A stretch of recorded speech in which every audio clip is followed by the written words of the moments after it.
ang pinoproteksyonan niya nga, imbes na tawagin niya yung 17 na inano doon, bakit hindi niya tawagin? Nabanggit ang pangalan ni Speaker Romualdez sa magitan ng ibang tao ron na palagi daw sinasabi ng isang congressman doon. Dalawang beses niyang binanggit. Palagi pong binabanggit ang pangalan. Hindi niya nakausap talaga yung dalawang pangalan na binabanggit. Ngunit palagi pong binabanggit ang pangalang ito at pangalang ito. Meron ba siyang tinawag doon na sinabi ba nila, sige, papuntahin dito para mag-testify din itong 17 ito para matanong din natin. Hindi naman eh. Opo. Ang lahat ng mga sinasabi ng mga witnesses dito sa House, yun ang kanyang pinaniniwalaan. Yung mga witnesses dito na nakalap namin, mali lahat yan, sabi niya. Opo. Parang may butas yan, parang inedit yan. Bakit ganun? Yung mga tumetestigo are not the most guilty. Yan. Yun ang requirement. Pagkatapos, meron pa sinasabi ron, nanganganib ang buhay, ang kanilang kaligtasan, at ang kanilang seguridad. So lahat ng mga yun, kung titingnan mo, babagsak lahat sa kanila. Tama-tama.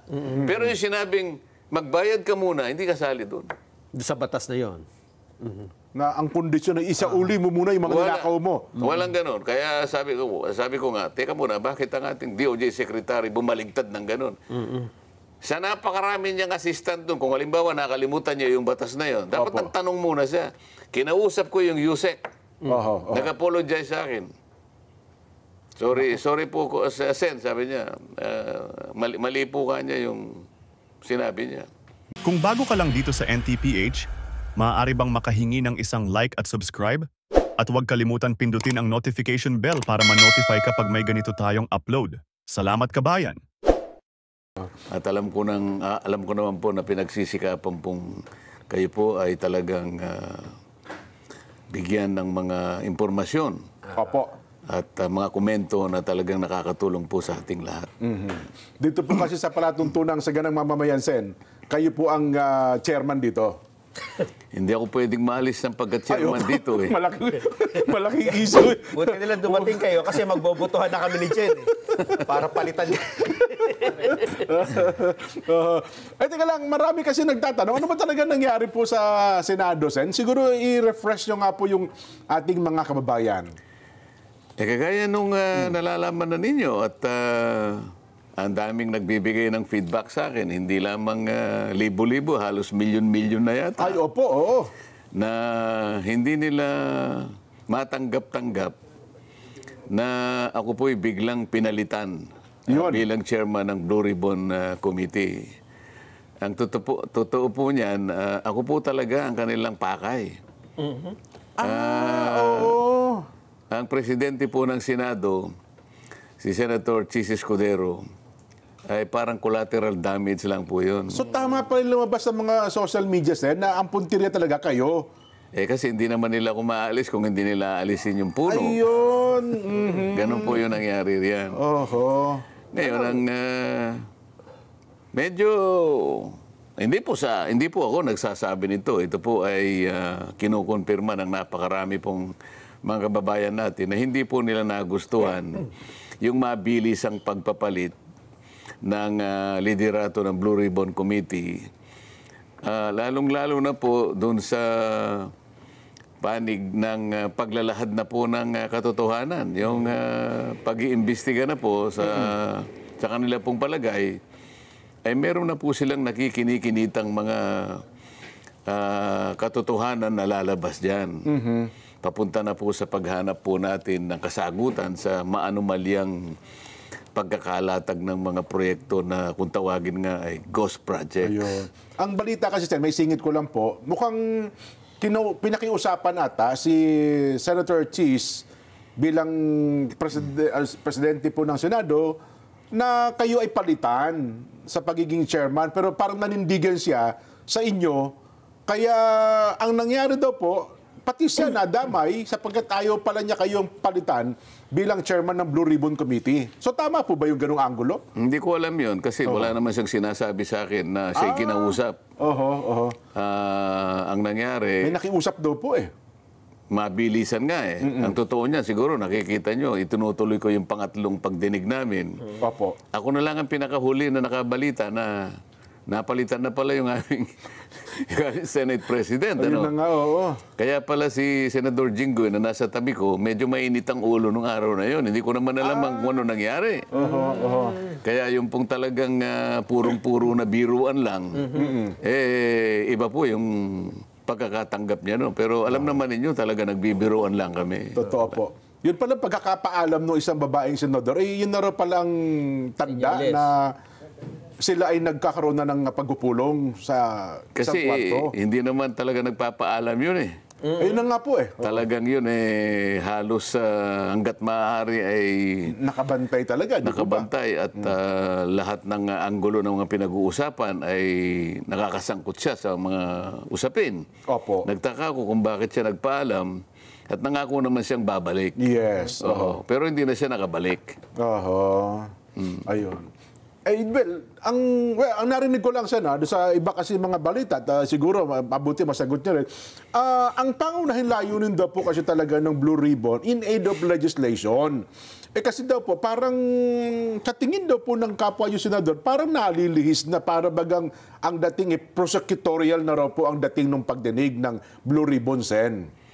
Sino po ba ang nagsabi nun? Yun po ang lumalabas. At maging sa panayam po sa mga kasama nyo sa Senado, parang yun po ang binabanggit nila, Sen. Hindi po totoo yun.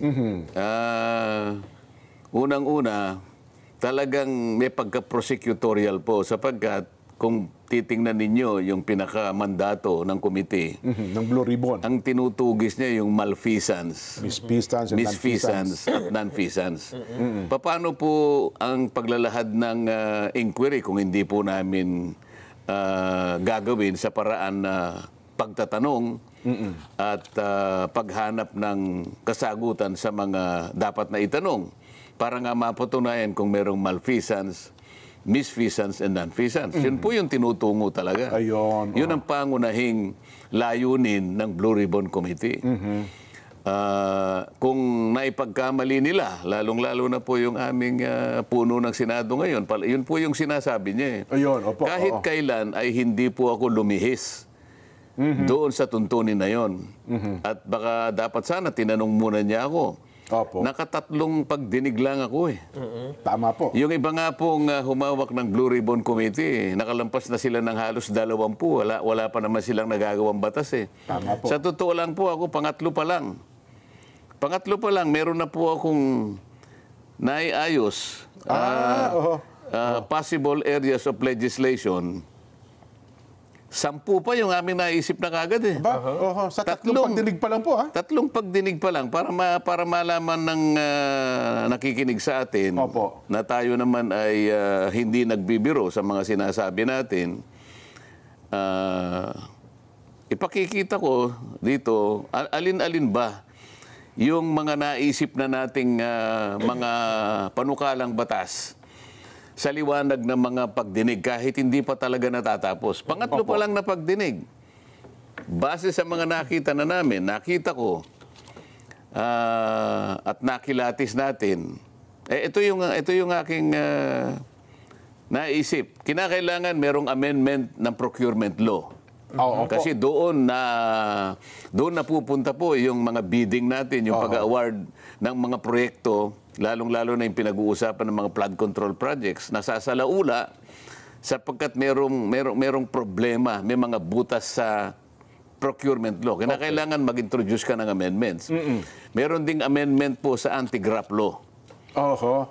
Dito kinakailangan mapatibayan siguro kung hindi man dapat itaas siguro pati yung pagpaparusa dito kinakailangan ibigyan talaga ng impetus dito eh. Opo. Pwede rin nating meron po kaming iniisip na amendments po sa contractors licensing law. Ito yung sakop ng PICAB, ano? Ikab, opo. Oho. Meron tayong amendment sa witness protection law o yung tinatawag na stand-alone bill, no? Oho. Meron tayong naiisip na amyenda doon sa ating AMLA, Anti-Money Laundering Council. Anti-Money. Nakita naman ninyo kung saan, isip-isipin nyo, yung isa sa mga nag-testify doon. Sa isang araw, kaya niyang magpatalo ng halos 14 o o 15 milyon.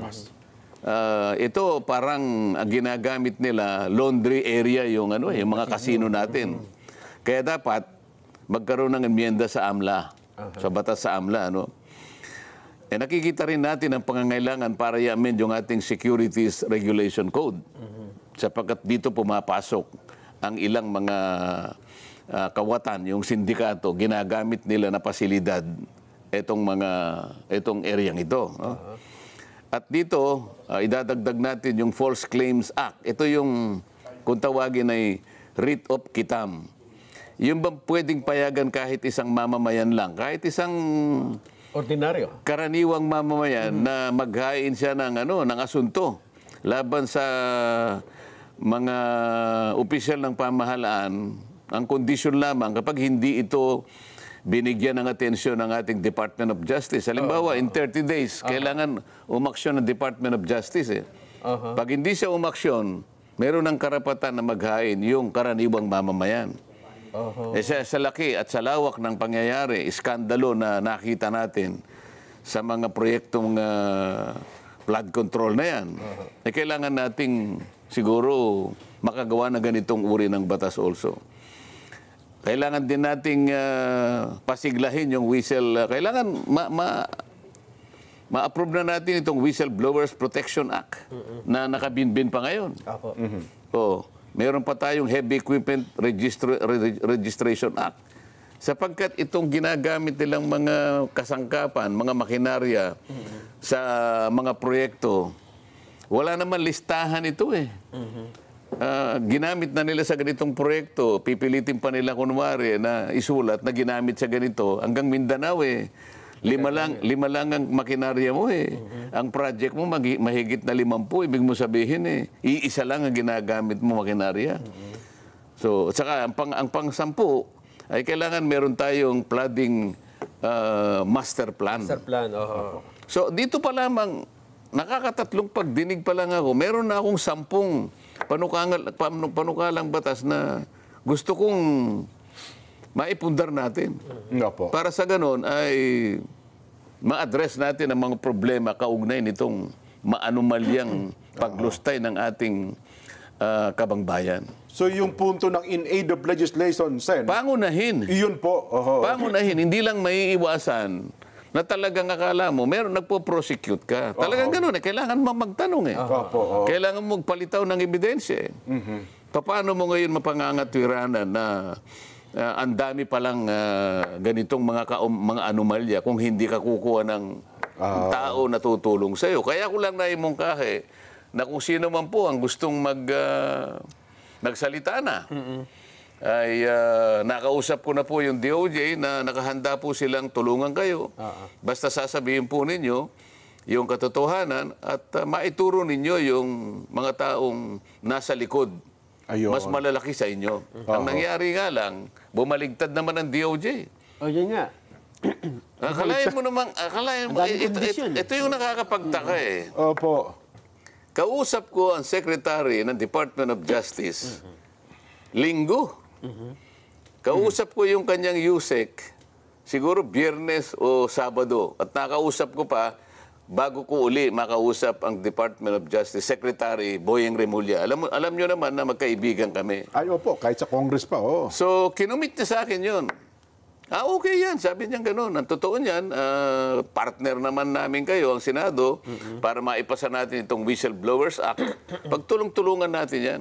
Sige, pangako muna sa kanila na mabigyan natin sila ng provisional immunity. Kaya malakas ang loob ko sapagkat alam ko nakahanda siya na tulungan kung sino man ang tatayo talaga na magsasabi na ng totoo. Dito wala pa kayong tinutukoy kung sino? Wala pa. Naihinuha ko lang. Sabi ko, baka sakali. Baka magsalita, magturo. Kasi kako, na-upload ko na ito nung nakaraang hearing. Baka kako merong At saka sa programang ito, Sen, noong Biyernes, di ba baka sinabi niyo merong magkusa. Kailangan nakahanda ako. Kaya nga, tumawag na ako sa iyo. At mabuti naman ka ako, tumawag ka na rin sa akin para makonfirma natin na magkaugnay tayo sa layo ng ito. Yung Witness Protection Program, legitimate na remedyo ito Nasa batas ito Pagkatapos sinabi niya, hindi ko basta hindi ko basta ma-approve yan. Kinakailangan mo nang isoli muna niya yung mga nakulimbat nila. Ito na po yung magkapalitan na po eh. Nagkapalitan na ito. Paano mangyayari yun? Yung sinasabi niyang restitution or indemnification, hindi kasali yun eh. Wala yun sa requirement eh. Hindi pinag-uusapan dito yung pagsusoli ng kung ano. Pwede na sigurong pag-usapan sa bandang huli yun. Pero dun sa punto na siya ay nag-a-apply sa'yo, Apply pa lang. kaya niya lang gagawin yun, manganganib talaga ang buhay niya, kaya nagpapakover siya ng protection. Nakita mo yung nakita mo yung inallege niya na may kinalaman di umano dito sa mga payola, yung mga payouts na yan, 17 congressmen. Opo. At 10 mga tao na yung iba ay private individuals at yung iba naman ay mga kawani at opisyalis ng DPWH. Sa mga tweed, 10 sa panig ng DPWH at saka pribadong mga mamamayan at 17 congressmen. O yun naman ang yun naman ang hinihingi ng Witness Protection Program. Manganganib talaga ang buhay niya sa ginawa niyang pag-expose sa pagsasabi ng katotohanan. Sa panig niya, yun ang totoo eh. Pero yung unang usapan niyo po ni Sec Boying, walang mga ganong condition, Sen? Alam naman niya na wala eh. Kaya basahin mo yung batas. Napakasimple naman ang batas.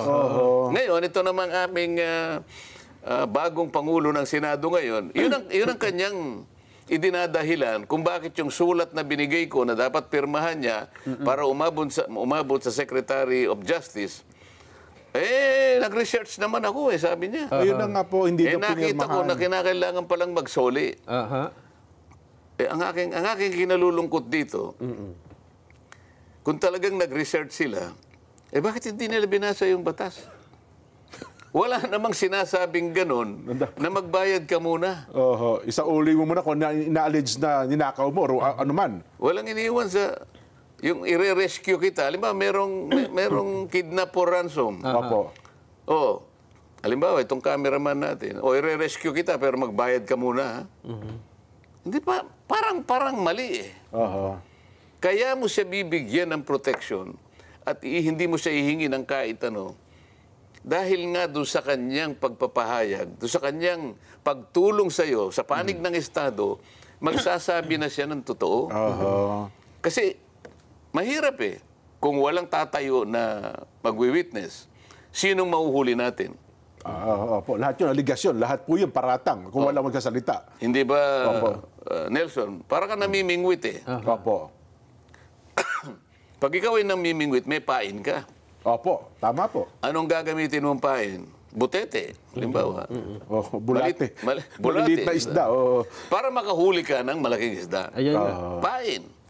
Kung walang pain. Walang pain. Sino yung papain? Yung pain, gusto niya protectionan mo naman ako. Kakagatin ako niyan eh. So ang pinangako dapat na Sec Boy, provisional. Hindi, sinabi niya, sige, pangakuan mo sila na sa ngayon pa lang, kaya tinawag niya na provisional immunity. Provisional immunity Manggagaling sa akin para malaman nila. Wag naman ninyo kung ano, o wag niyo munang kung ano nung ginagawa nila. Pupunta doon ang BOC, pupunta ang BIR, pupunta yung AMLA. Teka muna, magpa-apply ito eh. Ito yung proteksyon na hinihingi niya hanggang sa ma-approve na eventually, yung kanyang aplikasyon. Walang sinasabi doon na kailangan kang magbayad o magbalik nung inaakala mo na nakulimbat mo. Wala pa eh. Nag-iimbestiga pa lang tayo eh. Paano natin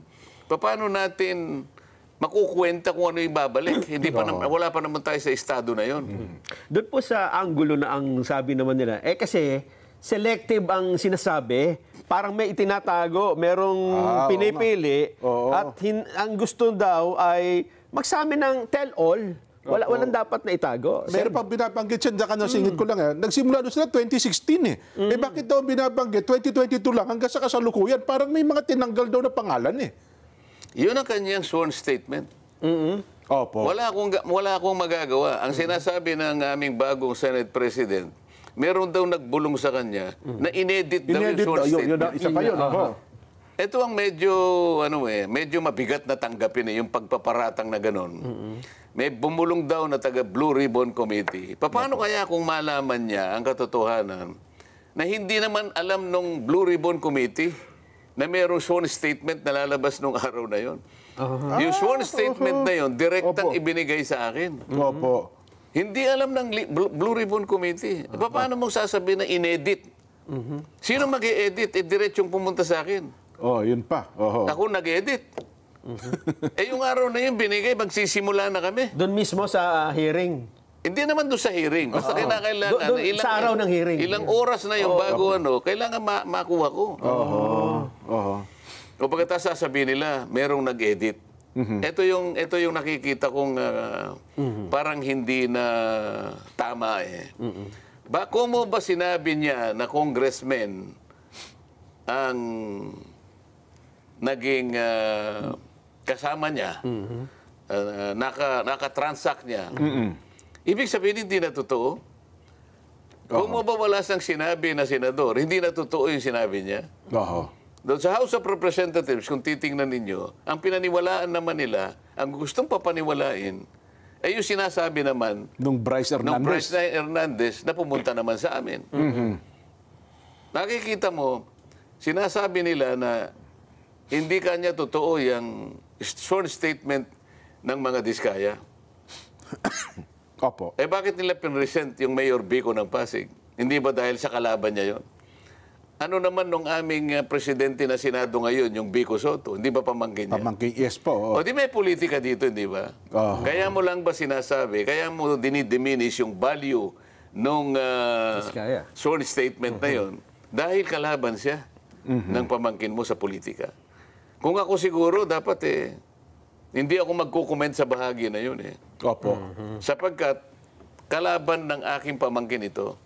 Hindi siguro magre-recuse siguro ako Hindi ikaw ang magbo-volunteer na palagay ko inedit ito. Sa aking palagay maraming butas ito. Hindi ka dapat magsasabi ng ganon sapagkat magiging bias ka. Dahil kalaban niya ng pamangkin mo. Sa politika. Itingnan mo na lang. Tinawag si Mayor Vico sa House of Representatives. Hindi para magbigay ng testimony. Hindi para magbigay ng dokumentong makakatulong para makakuha ng maraming batayan. Nagsabi siya ng opinion niya tungkol sa mga Diskaya. Na sinungaling ang mga taong ito. Yes, opo. Ang opinion ba'y tinatanggap sa pagdinig?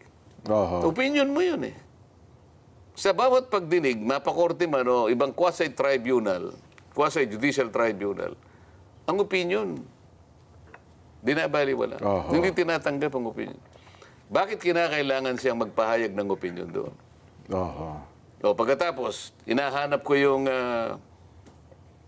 Bryce Hernandez. Kasi pinahiram sa House of Representatives at doon ay tumistigo. Ba't hindi na sinuli? Opo. Tinanong ko yun. Sabi ko, Mr. President, bakit hindi sinuli sa atin? Hindi ba? Ito yung sulat mo. Babasahin ko sa'yo. Opo. Paihiram ko sa inyo, sabi niya, pero pagkatapos ng hearing ninyo, ibalik ninyo ng madali. Opo. Ligtas dito sa Senate. O ba't pinanatili mo ka ako sa Quezon City QCPD? Sa Krami. Sa Krami. Sa Krami. Detention Center. Opo. Sa Krami. Bakit Custodial ganun? Center. Nag-request sa akin si Speaker. Teka muna. Opo. Yun na yung napanood namin na nagkaroon ng viral ngayon sa social media. Bakit pag na-request na yung Speaker, sabi ko, sumusunod ka sa Speaker? Pero yun naman daw po kasi siya, na-request ng Bryce sa Kongreso. So bilang puno ng Kongreso, siya naman ata... Sino ba ang dapat magpasya kung saan siya madidetain? Yung na-contempt? O yung otoridad na nag-contempt? Yung nag-contempt. Kayo, nakastanding yung contempt order ng Senado. Hindi ka pwedeng mamili kasi ikaw ay nasa legal custody ng Senate. Nanganganib daw po siya doon, Sen.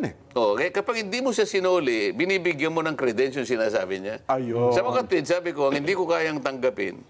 Kaya hindi mo siya masoli dito. Naniwala ka na nanganganib siya dito Senado. Tatanggapin ba natin yan?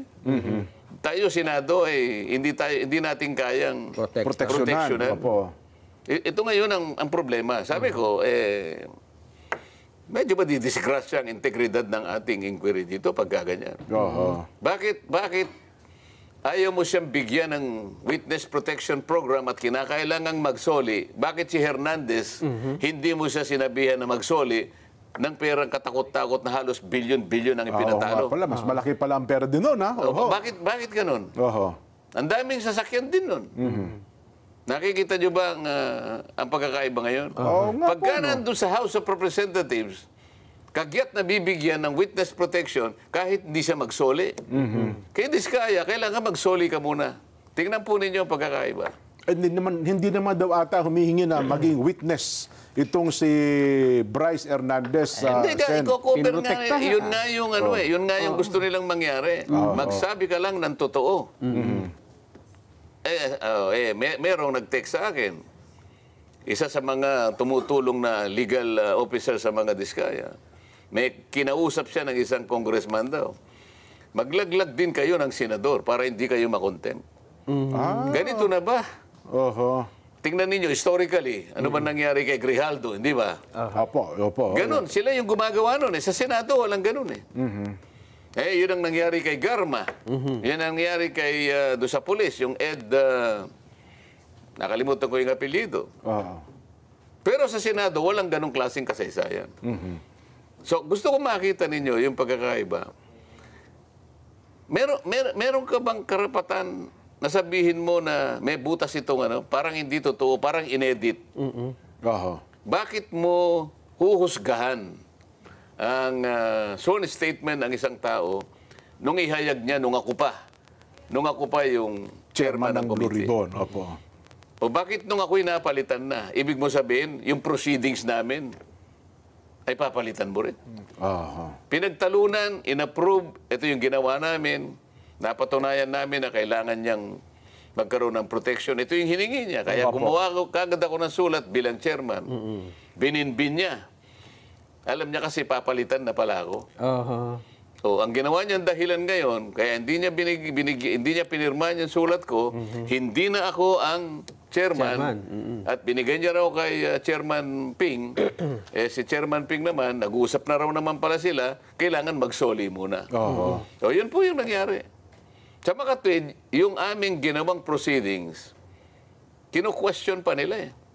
Wala raw, marami raw sa mga kasama namin ang dissatisfied sa direction na tinatahak namin. Yun pa po ang binabanggit. Siguro, liwanagin natin. Ano bang direksyon ang gusto nyo? Ayun. Di ba? Kami ang direksyon namin matuwid eh. Kayo, anong gusto nyo yung direksyon? Sino siya para sabihin niya na dissatisfied? Sino sa mga kasama namin dissatisfied? Baka naman yung leader ng House of Representatives ang dissatisfied sapagkat puro congressmen ang binanggit. Kaya pala sinasabi nila, magbanggit din kayo. Maglaglag din kayo. Para hindi kayo makontempt. Tama ba yun? Doon po sa punto ng pagiging state witness, kasi sabi nila, dapat daw, ang isang state witness ay least guilty. Hindi yung... Hindi ganon. Ganun ho ba? Ang mga requirements dyan, nasa Republic Act 6981. Okay. Basahin niyo yung Section 3 at saka yung Section 10, pagsama-samahin nyo. Ito yung mga requirements ngayon sa aking pagkakatanda. Una, yung offense, yung krimen na kung saan dapat siyang tumestigo is a grave offense. Grave talaga to, plunder ito. Wala kang ibang makukuhang tetestigo. Okay. Ito lang. So, qualified din siya. Sila nga lumitaw eh. Kaya sabi ko, makipag-unahan kayo kasi kung sufficient na to, hindi ko na kailangan yung iba. Kasi hindi na kayo magko-qualify. Tama, kung sapat na nga po na. Hindi na kayo magko-qualify dito sa isang requirement. Kung nakipag-unahan ngayon yun. At yung ganyang testimony can be corroborated in material facts. Ibig sabihin, makukunan niya. Yung mga tumitestigo are not the most guilty. Yan. Yun ang requirement. Pagkatapos, meron pa sinasabi ron, nanganganib ang buhay, ang kanilang kaligtasan, at ang kanilang seguridad. So lahat ng mga yun, kung titingnan mo, babagsak lahat sa kanila. Tama-tama. Pero yung sinabing, magbayad ka muna, hindi kasali doon. Sa batas na yon. Na ang kondisyon ay isauli mo muna yung mga ninakaw mo. Walang ganun. Kaya sabi ko nga, teka muna, bakit ang ating DOJ Secretary bumaligtad ng ganun? Sa napakarami niyang assistant doon, kung halimbawa nakalimutan niya yung batas na yon, dapat nagtanong muna siya. Kinausap ko yung USEC. Nag-apologize sa akin. Sorry po, Sen, sabi niya. Mali po ka niya. Sinabi niya. Nako. Ngayon, sinasabi ko ngayon. Balikan ninyo yung Section 3 at saka Section 10 ng Republic Act 6981. Tingnan po ninyo doon kung may sinasabing kailangang magsoli. So kung wala kinakailangan magsoli, bakit yung Bryce Hernandez, wala kayong sinasabi na magsosoli? Oo nga pala, no? Oo. Isa rin sa may pinakamalaking... Ang nangyayari ngayon, sa nakikita ko, yung aming Pangulo ng Senado, mas gusto niyang proteksyonan ng mga congressmen kaysa sa mga senador. Kaya kayo nung binanggit ni Bryce Hernandez ang Senator Jinggoy at Senator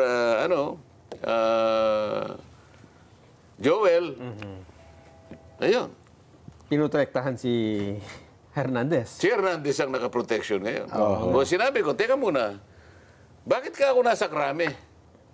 O di nagtalo-talo kami. Ay siguro, alam nila, hindi nila mapangangatwiran. Bumaba siya.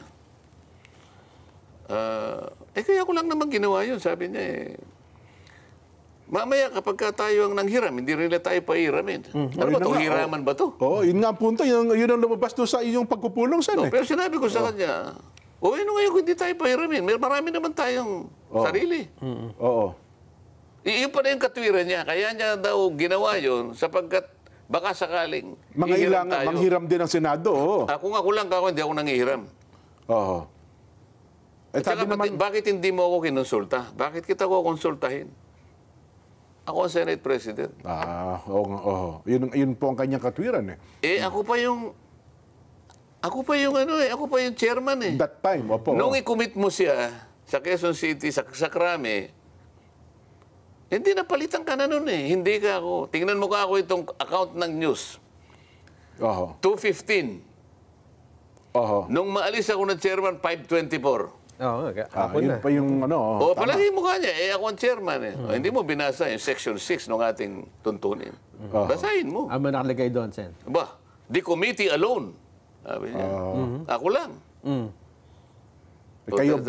Bilang kayo chairman ng komite. Sige, kausapin mo. Sabi naman ni Senator Lacson, buti naman yun, medyo, sabi niya, bro, okay na ba sa'yo kung ilagay na lang natin sa Pasay City? Tayo naman, hindi naman tayo palawan. Ayaw natin nakikipagtalo palagi. Pares lang yun naman. Gusto ko lang, maalis siya sa Krame. Sapagkat Quezon City yun. Ang Senate, Pasay City. Sige, ako kayo na sa para lang makita nila tayo reasonable tao. Yun. Ano mangyayari nito, Sen, kung wala na yung commitment nabibigyan ng Nasa state witness. Nasa sa kanila yun. Ang ibig sabihin ang dito... Ang batas ay batas. Ang ibig sabihin dito, Sen. Nag-apply sila. Ako naman, gumawa na ako ng sulat. Pag may nangyari doon sa pamilya nun, sa kamay nila, kukunin. Paano kung bumawi? Kasi yung mga sinasabi na, ang dami na yung binanggit na pangalan kung sabihin niya, hindi po totoo lahat ng mga sinabi ko.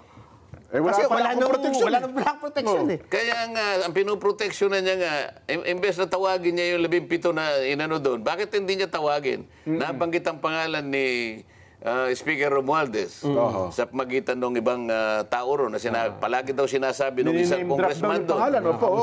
2 beses niyang binanggit. Palagi pong binabanggit ang pangalan. Hindi niya nakausap talaga yung 2 pangalan na binabanggit. Ngunit palagi pong binabanggit ang pangalan ito at pangalan ito.